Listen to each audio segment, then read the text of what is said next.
राजस्थान की अरावली पहाड़ियों के बीच ये किला है, जिसके मेन गेट पर एक वार्निंग लगी है। साफ शब्दों में लिखा है, यहां सूर्यास्त के बाद प्रवेश करना वर्जित है। ये वार्निंग किसी रैंडम सिक्योरिटी गार्ड या किसी डरे हुए गांव वाले ने नहीं लगाई, बल्कि ये खुद आर्कियोलॉजिकल सर्वे ऑफ इंडिया ने लगाई है।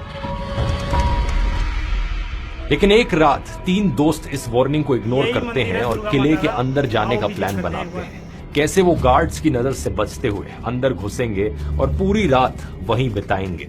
उन्होंने ये अफवाह भी सुनी थी, जो हर आसपास रहने वाले को बचपन से सुनाई जाती है, कि जो भी इस किले में रात को रुका है वो कभी जिंदा वापस नहीं आया है। लेकिन तीनों को लगा था कि ये सब बस कहानियां हैं, डर बस उनके मन में है, और इसलिए वो आगे बढ़ते हैं। शाम को सूरज ढलता है। रात के अंधेरे में तीनों किले के अंदर कदम रखते हैं। उनके पास बस एक टॉर्च थी, लेकिन अंधेरा इतना गहरा था, इतना भारी था कि टॉर्च की रोशनी बस कुछ फीट दूर तक जा पा रही थी। उससे आगे सिर्फ काला सन्नाटा। चलते चलते अचानक एक झटका लगता है। एक दोस्त का पैर फिसला और वो सीधा नीचे गिरा, एक पुराने सूखे कुएं में। उसे गहरी चोट आती है। बाकी दोस्त जैसे तैसे कर हिम्मत बटोरकर उसे कुएं से बाहर निकालते हैं और कार में लेटाते हैं। वो तुरंत फैसला करते हैं कि हॉस्पिटल ले जाया जाए, लेकिन इससे पहले कि वो गाड़ी हॉस्पिटल पहुंच पाती, रास्ते में एक मोड़ पर गाड़ी का एक्सीडेंट हो जाता है। तीनों दोस्तों की मौके पर ही मौत हो गई।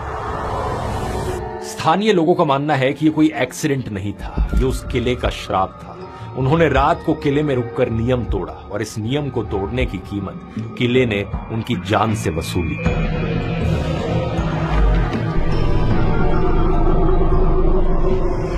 नमस्कार दोस्तों, ये कहानी है भानगढ़ किले की। हर साल यहाँ लाखों टूरिस्ट आते हैं, लेकिन शाम ढलने के बाद कोई भी नहीं रुकता। लोकल्स कहते हैं कि रात को यहाँ महिलाओं के रोने की, चीखने चिल्लाने की आवाजें आती हैं। रात को तो कोई जाता ही नहीं है। डर तो लगता है, पर कुछ क्या करें, दिखता नहीं, आवाज आती है। लेकिन भानगढ़ की असली कहानी जितनी बताई जाती है, उससे कहीं ज्यादा इंटरेस्टिंग है। इस किले का सबसे बड़ा सीक्रेट वो नहीं है जो रात को दिखता है, बल्कि वो है जो इतिहास में छिपा हुआ है। भानगढ़ की कहानी साल 1573 में शुरू होती है। आमेर के राजा भगवंत दास ने अपने छोटे बेटे माधो सिंह के लिए एक नया शहर बसाने का फैसला किया। माधो सिंह मान सिंह के छोटे भाई थे, वही मान सिंह जो मुगल शहंशाह अकबर के सबसे करीबी जनरल्स में से एक थे। माधो सिंह ने अरावली की पहाड़ियों के बीच भानगढ़ बसाया। ये कोई छोटा मोटा किला नहीं था, ये एक पूरा शहर था। अपने पीक पर भानगढ़ में 9000 से ज्यादा घर थे। इसका रॉयल पैलेस 7 मंजिल ऊंचा था, और इसके अंदर गोपीनाथ मंदिर जैसे कई मंदिर थे, हवेलियां जिनमें मिनिस्टर्स रहते थे, और बाजार था जहां पूरे राजपुताना के व्यापारी आते थे। हजारों लोग यहाँ रहते थे, व्यापार करते थे, अपनी जिंदगी जीते थे। लेकिन आज अगर आप भानगढ़ जाएंगे तो सबसे पहले एक अजीब चीज नोटिस करेंगे। किले में बने किसी भी घर की छत नहीं है। पूरा स्ट्रक्चर खड़ा है, दीवारें इंटैक्ट हैं, लेकिन ऊपर की छत नहीं है। स्थानीय लोग कहते हैं कि यहाँ पर जब भी कोई छत बनाता है वो गिर जाती है।